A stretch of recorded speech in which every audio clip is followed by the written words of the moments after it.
It's funny because people usually ask me as this for co-working. Well, I think instead of being called co-living, it's going to be called living. It's they obviously the co-living, they make it sound all trendy and everything.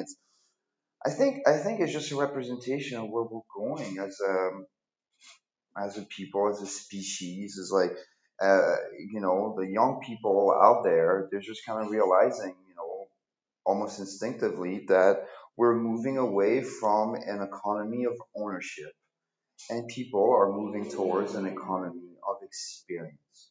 They're not interested in paying thousands of dollars in leases or mortgages or things like that, getting them stuck in one location like their parents and grandparents were their entire lives. They want to see the world. They want to meet people. They want to have fun. They want to be free. And co-living, which yet again, many different people working in that industry have many different definitions and approach and styles, and it's all great. And somewhere along the way, there's going to be one that fits you perfectly, and they should try it because it's fun. Christine here with another fun episode of the Co-Living Code Show. Airs every Wednesday. And I wanted to give a quick shout out to our sponsors, ISL Furnishings. They're a brand created through inner space living, and they're all about creating exciting spaces where design meets function. They've actually done quarters in Star City. So they've definitely done some big communities, some awesome stuff. You could see the pictures on their websites. Inner space parlayed its success in commercial grade unit furniture and conceived an elevated offering. And they strongly believe in the co-living industry, which is cool. And they were founded with the mission to bring your brand to life. Their goal is to revolutionize the unit furniture experience. And driven by creativity, ISL Furnishings believe that interiors should inspire brilliance. Every venue has its own voice. They exist to clarify that voice, interpret your brand vision, and deliver to quality on time, every time. And like I said, yes, they've done Star City and quarters, but they've also done smaller communities. They can do 10 beds and up. And you can definitely check them out at islfurnishings.com. Christine here with another fun episode of the Co-Living Code Show every single Wednesday. YouTube, Spotify, SoundCloud, iTunes. And then also we do still have an opening for a partnership for the Co-Living Code Show. We could talk about your business at the beginning of each show. Reach out to our team. Happy to send you more information on that. And with that said, let's launch into this week's episode. We have Elie, who's the co-founder and managing partner of Remote&Digital, which is a co-living and co-working company located in Koh Phangan, Thailand. Over the past 3 years, with the help of his wife, Emilie, Elie and his teams at his 2 locations, La Casa Tropicana and Sunset Hill, have created places that remote workers and digital nomads can make their home by focusing on a sense of community and a healthy approach to the work-life balance. Elie and his team are currently working on creating a platform that supports the extensive video library of tutorials on their proprietary marketing techniques, along with essential knowledge required for a successful remote working career. So let's go ahead. We had a great conversation. We even talked about the Smart Visa out in Thailand, which I didn't even know about. So let's launch right into it. So this week, bringing on Elie. He is with Remote&Digital over on a beautiful island in Thailand. So welcome to this week's show, Elie. Hi, Christine. Thanks for having me. And yeah, we talked a while back, you and your brother. So it's nice to of bring you onto the show this time. I know it's been a while. Catch up a little bit. Yeah, catch up. Let everybody know what you're up to, because I know now it's solely you working on the business. So yeah, let us know, when you guys started, which island you're on over there in the Gulf of Thailand, and we'll launch into it. Exactly. So yeah, we are located on an island called Koh Phangan, which until COVID hit was definitely known as the island of the full moon party. 5 days out of each month, we had anywhere from 30 to 50,000 people taking over the place, going wild for almost 5 full days every month. Obviously, the COVID put an end to that, so hasn't always been very easy over the past year. But the great thing is that through our focus on the co-living and co-working aspect, trying to, provide all the basic services for people that are working remotely, it has been, so to speak, our saving grace. We're almost a year later still here, and actually kind of growing. So my new project is called Remote&Digital. Just like before, it is focused on co-living, co-working, with a big emphasis on the community side of things. And we are working really hard every day to try to make it to the other side of this nightmare. It's a good thing we live on the paradise island because it's not easy here. Just like everywhere else in the world, it's not always easy. And then it was, you guys were Co-Space. You were Co-Space Campus Yeah, before. When did yeah. you guys rebrand? So we actually didn't rebrand. My brother and I just got to a point where professionally we had learned everything we needed from each other. Ben was more the corporate business development side of the business. I was handling everything from the co-working to the co-living and the food and beverage aspect of our business. And we got to a point where, we just kind of decided to go our own ways. We have a lot of the same goals, same ambitions, but as brothers do, often completely different ways to go about achieving those goals. And as we are on an island that is, every day becoming more of a choice destination for remote working, it just kind of makes sense to us to have not just one, but two locally created and grown companies for when, potentially some of the big boys are going to make their way here. Got it. So he has one location, you have the other? Exactly. So I kept Casa Tropicana, which was the heart of the original project, and created the Remote&Digital brand. And my brother kept our what was our second property, which is called, and also the brand. However, in the less than 2 months of existence of Remote&Digital, we have just already reopened a second place at an incredible resort, also in Koh Phangan, a place called Sunset Hill Resort, which is a four-star resort, and where they allow me to set up a co-working space and on the rooftop terrace with a restaurant or cafe, and they also have 42 rooms, a yoga studio, ice bath, sauna, infinity pool. It's on top of the hill overlooking the sea. It's quite stunning. Right? We actually just got done having a little sunset session with a DJ. And it's just a really wonderful place. And in less than a month and a half, it's definitely becoming one of those favorite destinations on the island. And we're very proud of where we are already, knowing that we still have much more to do. Oh, ice baths and all this stuff. That sounds amazing. Yeah. And you guys Oh, include, if not. yeah, I'm gonna have to come visit. You guys include food, right, in the stay? So what we have done, because obviously, with COVID, we've Mhm. had to adapt. We had formulas in the past where food was included. We also had, memberships where you would get discounts on food. Right now, unfortunately, because the co-living aspect of the business has been very difficult, we have decided to do away with all the memberships at the at the co-working space. However, food some kind of consumption is what we ask for. At the end of the day, I would much rather have butts in the seats than seeing empty rooms, with nobody working on it. So we have just tried to adapt for people to still be able to enjoy our services. Obviously, the co-living aspect, we have still somehow managed to keep our heads somewhat outside of the water. But yet again, by keeping the prices very, very low, which I'm sure you already know, Christine, the prices in Thailand are already low to begin with. So, right now for about $120 a month, You could get yourself a seafront private room. Yeah, yeah. No, no, it's kind of worth it. No, It's I definitely worth know. it. And I've been a few, I've told you before, I've been there a few times, not to that island particularly, but I Yeah, love Thailand. And yeah, it's yeah, super affordable. And I think once travel starts again, the digital nomads will come back over.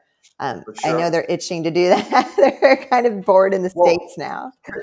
here's the great thing about a lot of digital nomads is that, and yet again, one of the results from COVID is that more than ever before, the true level of freedom of movement of said digital nomads or location independent professionals was really kind of revealed. So when things were starting to know, because let's not forget that it started in China, so it was literally next door to Thailand. It didn't, nothing happened at the beginning, and then it made its way to Europe. So by the time they started taking actions in Thailand, everybody took a quick look at the situation, and I'm like, I'm not heading back to New York or London or Paris to be stuck inside of a broom closet of an apartment when I could stay here. They have just done visa amnesties, making it easier and free to stay. I'm just going to stick around. So we actually got fairly lucky in a way that a lot of remote workers stayed, and they're still here almost a year later. And you're from France originally, right? I am originally born and raised in Paris, yeah, and then I made my way to South Florida, where I was for nearly 20 years. I did a little bit in New York and Boston as well. Nice. Global. You're a global Yeah. traveler too. Yeah, it's funny because I guess I am a nomad in the sense that I've lived in three continents now, but I'm not necessarily very digitally inclined.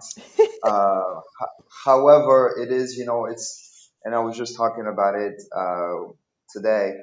Um, the great thing, one of my favorite part of having created this co-living and co-working concept, that I'm constantly surrounded by those digital nomads, those location independent professionals, and I'm always fascinated by the level of expertise and the willingness to learn and share and meet people, and that just makes this whole project just fresh every day.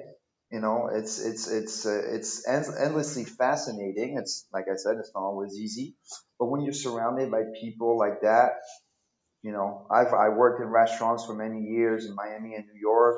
People are they're not always that nice and understanding, and here it's just like if your coffee is hot, if the bread is not rancid, it's just like wow, you're like blowing their minds. So I know I'm exaggerating a Yeah. little bit here, but it's just it's just cool people.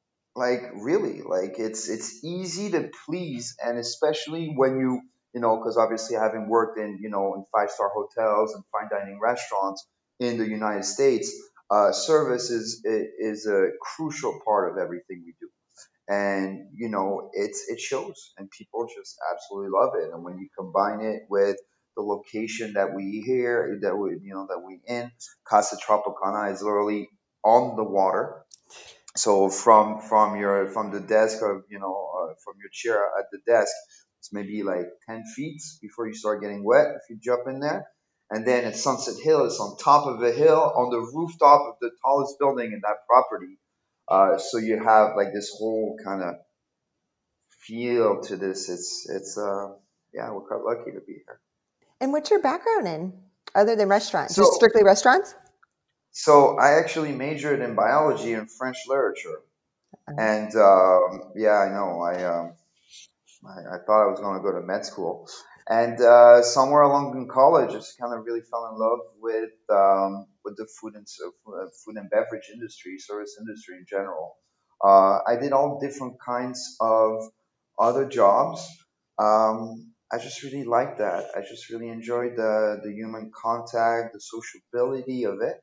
And truth be told, when I first moved to Koh Phangan, it was to take over Casa Tropicana, which at the time was just a restaurant and hostel. Oh, nice. And exactly, and which was for me a great combination because it was two of my strengths, two things I love to do, in a place where financially I was afford to be my own boss for the first time. and where with my however limited level of experience or expertise, I was still able to, kind of show what I had, and it was for me a great launching pad. And then little bit by little bit, we started implementing the co-working concept and the co-living. And how many rooms and desks do you have total? Okay, so at Casa Tropicana, we have a total of 8 rooms and a three-bedroom house. Out of those 8 rooms, there is one dorm. And then there is one, what we call family room, where we have a double bed and a bunk bed because, groups of people like to travel together, and that always helps.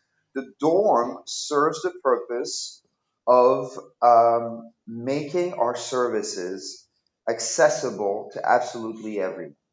uh, I am just as interesting to providing a place to live and a place to work to the super young person just getting started, scrape by, a couple thousands of dollars to kind of give himself his launch pad to get himself started in this lifestyle, as I am at, hosting and having somebody who is paying, several thousand dollars for, the three-bedroom penthouse that we have at the other property, which is Sunset Hill. So Casa Tropicana, 8 rooms, a three-bedroom house, and at Sunset Hill we have 42 rooms. That varies from just like a double twin to the super luxurious three-bedroom house, and yeah, obviously we're very happy because I think this differences of services really exemplifies just how broad the spectrum of people you're likely to find in this kind of setting. Like the fact of the matter is, people today work remotely, and some are just getting started, and others are well established professionals that have already reach high levels of success, that have means, and it's very important for me to make sure that during the day those people are first able to stay on our properties if they so wish to do so, but most importantly end up potentially sitting next to each other at a desk, because inside the co-working space, because that's where all the magic happens. Like, and when you have a young guy with all the energy and all these great ideas, sitting next to a guy who's got all those fine, financial means, and suddenly they're sharing a coffee, and you never know what could happen, and things do happen. We've been the witness to some pretty what would seem unlikely partnerships that turn out to be great successes. So it's a big part of what we try to do. Be inclusive and serve as many people as possible so they can all end up in the co-working And the and see what happens. co-working, is it, do you have co-working at the two properties or just the third Yes, partnership? So all three. absolutely. Okay. So yeah, absolutely, Christian. It's a great question, and because the our project is co-living, co-working with a wellness focus and a community focus, which means that wherever we will go, wherever we are today, wherever we will go, this will be the project. Obviously, as we learn and as we grow, we are now aware of the size of the kind of properties that we need, so that everything is all the different services can exist, can be its own entity without being a nuisance to the others. Okay, unless we actually provoke this overlap, which usually happens by creating different kinds of community events. So just so I can make myself clear, it's if you come to our properties and all you want to do is co-working, we have this work conducive, climate control, fairly quiet environment that is directly meant for you to work your butt off. Okay. Then very close to that, you have this simple but very comfortable, right on the water, with incredible view rooms that are meant for you to get rest. And obviously, we have created this concept so that people will come and get the whole package. But at the same time, you're perfectly able to come and choose a la carte what it is that you want, because the idea is that it's good enough just to get that. See, like that was kind of our approach to it, and it goes this, and it's the same. It's just as true for all our restaurants. Like the restaurant is right next to the co-working, and obviously a lot of our coworkers use the restaurant. But Casa Tropicana and Sunset Hill are places where you could just go for lunch or just go for dinner. As long as you provide enough space and that you make it clear to everyone, like, hey, this is how we work, guys. This is our philosophy. This is what we ask of people. Like I live in a tiny island in the Bay of Thailand. People barely wear shoes. They often don't wear shirts. Well, you're gonna have to wear a shirt inside my offices. Why? Well, because we're at least trying to be a professional environment. You see, little tiny rules like that make it good for everyone, just like for the co-living. I'll never come and complain if music is loud, at 7 p.m. However, when it's becoming 11:30, and you're not just on chill mode, well, dude, like, hey, people need to sleep. Just basic kind of things like that. It's just that to us make a lot of sense, and that we very rarely have to enforce. Once in a while you do, because that's when you get the opportunity to, re-explain what makes us special. And some people get it immediately, some people need to be explained, and sometimes also reminded. But at the end of the day, I think everybody gets it, everybody appreciates it, and yeah, I guess that's the goal, right? Make people happy. And do you have the same number of desks as you do rooms at each property or more? No, no, because really, we only have 8 rooms at Casa Tropicana. Yeah, we have 42 bedrooms at Sunset Hill. I don't have 42. We have at Sunset Hill, we have 12 tables with different sizes, totaling 24 chairs. At Casa Tropicana, we have 12 tables, totaling same, just around 25 chairs, with plenty of rooms left to add some chairs, due to like a budget, and also due to the fact that right now we kind of would not really need them anyways.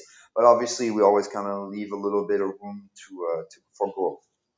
And do you guys allow outside people in? It's not, well, for the Uh, restaurants, yeah, but for the co-working too?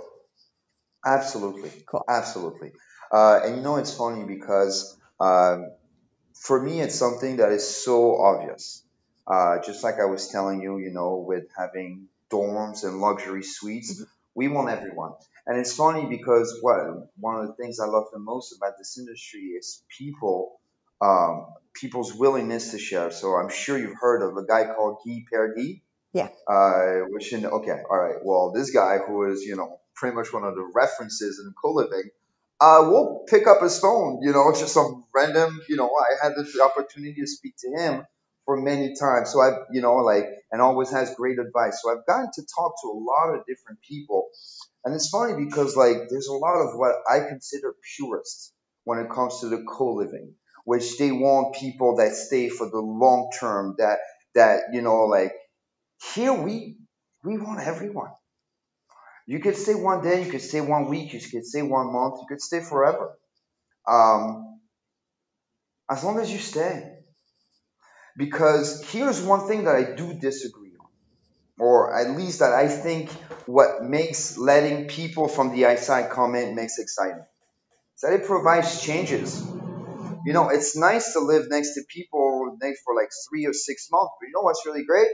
Having this new guy or this new girl who's just absolutely awesome and everybody loves, and they're just here for a week, and they're gonna kind of, shake things up for a little bit and then make their way, live like a star. Here, guys, I'm gonna give you, like, so we really like this kind of movement, you know. Plus, the fact of the matter is, like, Koh Phangan is still to this day a very seasonal place, which means that when you come in low season, you're likely to find a lot of locals and more and more of the remote workers. But in high season, man, this place gets packed. I mean, we're talking, it's a very busy place. So what happens? The prices go up Mhm. for accommodation. And as a business owner, yeah, I will forever take great care of the people that stay long because in the low end Mhm. season, they're saving my life. Man, when I have the opportunity of charging, almost triple for people that are just as excited to stay with me in high season for just 3 or 4 nights, how can I say no to that? And it really, once again, in my eyes, just create a wonderful mix. And the fact of the matter is, when we, clearly state that, hey, you have a co-working space on the property, this becomes a major selling point. It's no surprise that Marriott is all of a sudden having co-working spaces everywhere. So I hear Starbucks is getting into it, which is almost ironical because it was already everybody's co-working space, except they finally figured out that people need some peace and quiet. I used to go to Starbucks in New York, and it's great, except when you have 20 persons' butts in your face waiting in line for their coffees when you're trying to get some work done. So co-working is a huge selling point, and you have people that are on the move. Their priority is the traveling, and they will come and they will stay for the co-working. And every time it's just, the opportunity to meet new people, to hear new stories, and to keep things fresh. I didn't hear the Starbucks thing. Are they building bigger locations to accommodate that, or like little separate I ones? I'm not exactly sure of all the locations, but I read an article a couple of months ago, that they're really like closing off. I'm not sure that they're Mm. expanding, but they're actually closing off certain parts of what used to be the inside or whatever, and it's like a full on co-working space. So like really, they're all some of them already have amazing chairs, but they're really going all the way because it's it just works. The co-working space is a special environment. It really is. It helps, like I don't know how you do, but I know I cannot get anything done work-wise when I'm at home. So having a place to get out and come into work, it's great. Study after study shows that even if you're not interacting, surrounding yourself with people increases creativity. Um, it works. It really does. And Co-working is the way to do it. And what I really, sounds like your model is super similar to the Selena model, which I agree Hmm. 110%. You've got almost like a hostel and then you've got like a beach villa. So you can have all different types of people stay there, different income levels and short term, long term. It works so Hmm. well too, like in tropical travel settings versus big cities. Absolutely. Absolutely. Except that, and I just want to make it clear that for us, Selena is a reference. I think anybody that's at least pretending to try to do well in this line of work, should at least study that, Mhm. so I'm not trying to criticize here. However, the number one complaint I get from people that have stayed extensively at Selena, because they have this capacity of keeping people inside the network, which is truly amazing.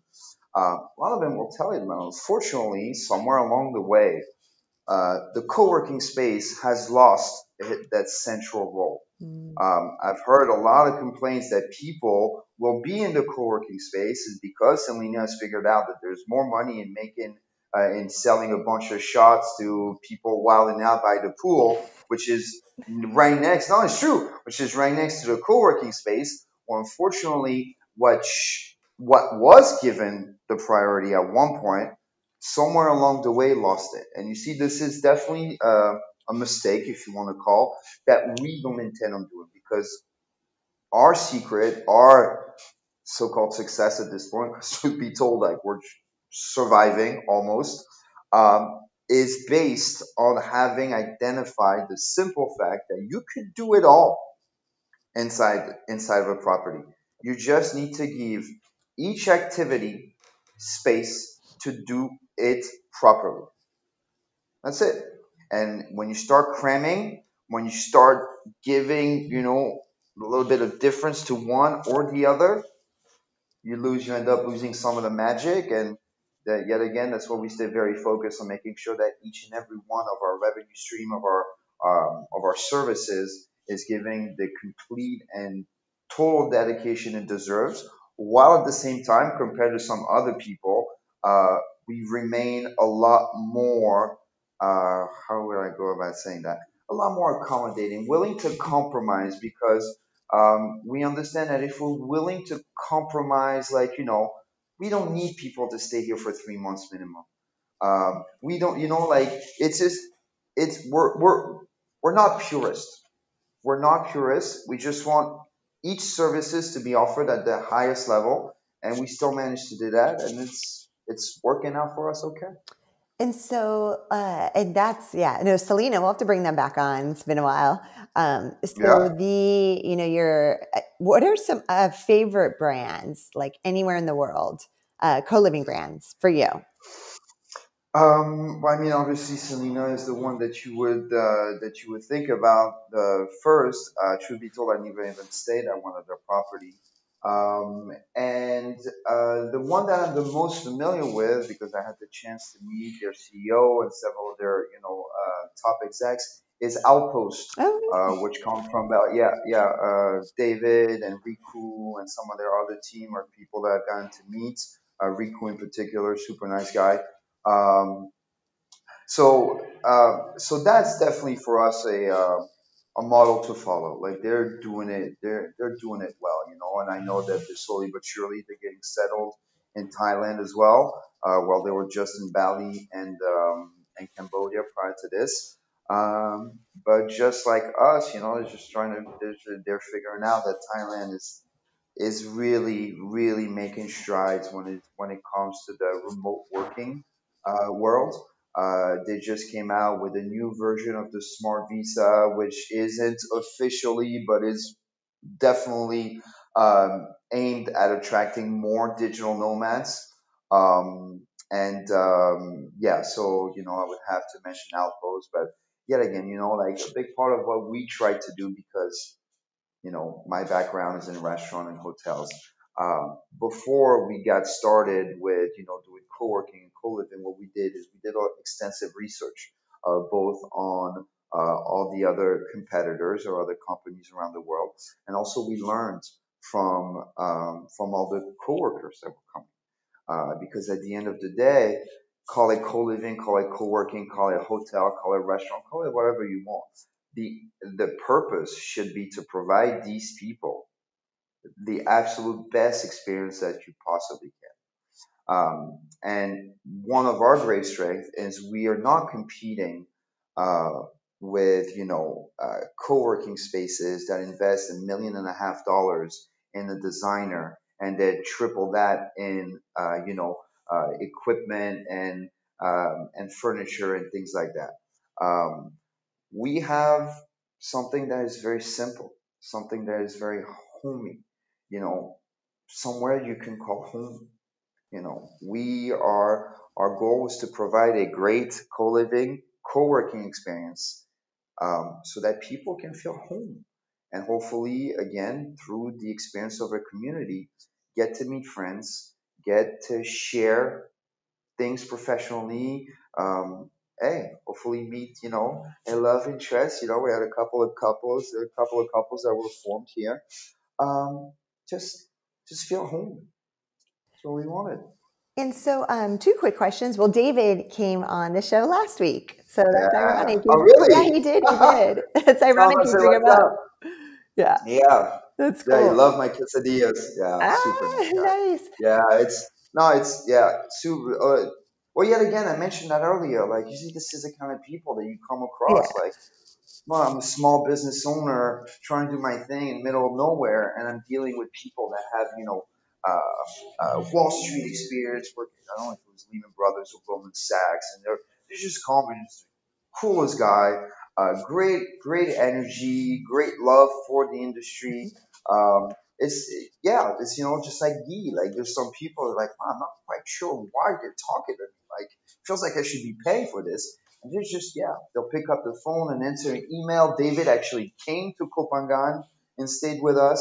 That's one of really my favorite things. Is like, I mean, obviously there's, there's some competition, but there's this term that I love. It's called co-opetition, in the Yeah. sense that, I work really hard every day to create myself a situation.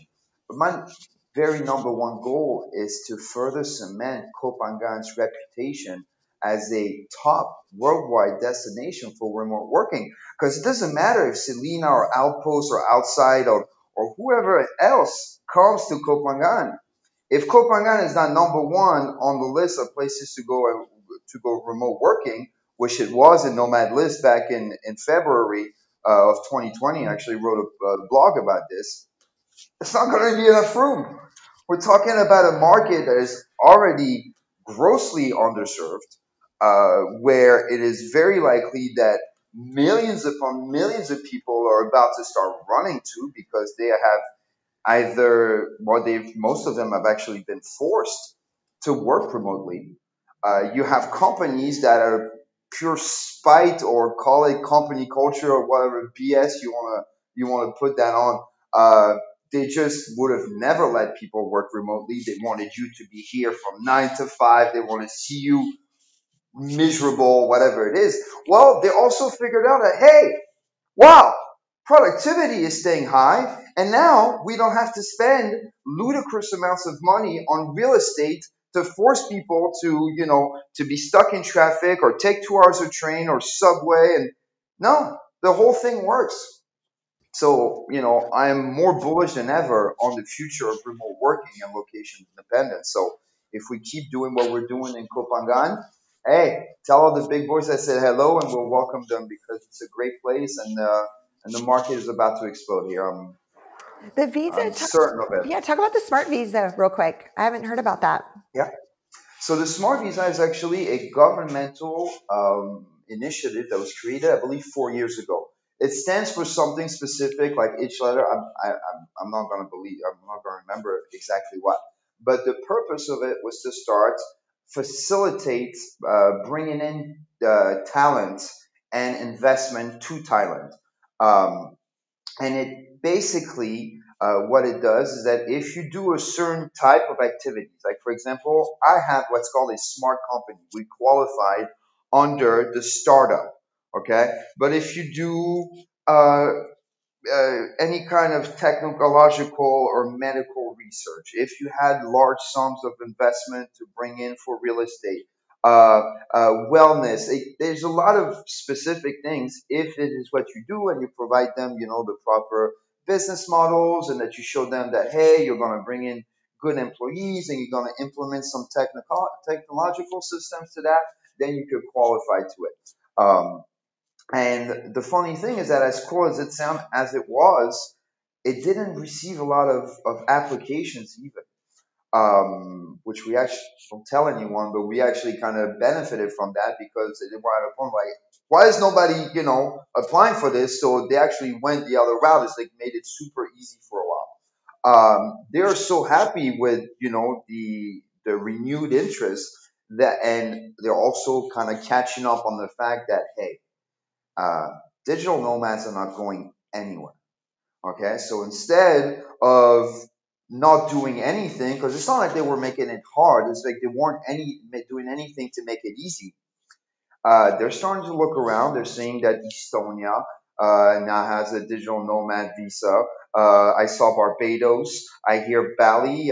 There's a guy there called Olumide who's also spearheading that. I spoke to him as well. I'm still not sure why he would pick up my phone call either, but and now there is this path to getting a 2 year visa in Thailand that will give you full rights to work, to travel, to come in, to come out, without going through the hassle of what it used to be like before. And I won't get into that because trust me, I didn't always have a smart visa. But one thing is sure, I'm never going back to what I had before. Because what I had before was an absolute nightmare that would force me to go to Malaysia and then wait a week when I was lucky and then come back. Now, smart visa is the way to go. it's there are lawyers, there are services. I believe one in particular is based out of Chiang Mai and it's called Shelter. They specialize in helping people get their file and everything ready to facilitate their application and hopefully getting their smart visa. But it's definitely the way to go. Oh, that's cool. Thanks for explaining that. And You're welcome. so the last question I have for you is, where do you see co-living in 10 years? Well, it's funny because people usually ask me as this for co-working. Well, I think instead of being called co-living, it's going to be called living. It's they obviously the co-living, they make it sound all trendy and everything. I think it's just a representation of where we're going as a people, as a species. Is like the young people out there, they're just kind of realizing, almost instinctively, that we're moving away from an economy of ownership and people are moving towards an economy of experience. Ooh, good. They're not interested in paying thousands upon thousands of dollars in leases or mortgages or things like that, getting them stuck in one location like their parents and grandparents were their entire lives. They want to see the world. They want to meet people. They want to have fun. They want to be free. And co-living, which yet again, many different people working in that industry have many different definitions and approach and styles, and it's all great. And somewhere along the way, there's going to be one that fits you perfectly, and they should try it because it's fun. For sure. You I'll should agree. try it because it's fun. Yeah, I Yeah. agree with that for sure. Well, thank you, Elie, so much for coming on the show this week. Really appreciate it. And I promise to come visit soon. That's the second time you tell me that, Christine. I'm going to hold you to that. Well, COVID kept me. I would totally have been to Thailand Yeah, this year. excuses. All right, you know where I'm at. Okay, Speaking I of, have a free co-living room for you anytime. awesome. Okay, so come and check us out, love. All right, Yay. it's Koh Phangan has been magical. I almost, I try to tone it down when people ask me how it's been because it's been that great. But you're welcome anytime. Okay. All right. Awesome. Well, thanks All right. again. We'll All talk right. soon. Thank you. Bye. Bye. Ciao. Thank you so much for checking out this week's episode. And keep in mind, we are on YouTube, Spotify, SoundCloud, and iTunes. And also, if you are a co-living community, you can reach out to us to be listed on the Kindred platform. That's KNDRD.io. It's a great way to showcase pictures, videos, virtual tours of your community. Also, we have a link in the show notes for our 3 books on co-living. You can also find one of them on Amazon.com if you'd like the print version. And lastly, a very quick shout out to our partners over at ISL Furnishings. They bring light to your vision and already work with some of the larger companies like Star City and Quarters. See you guys next week.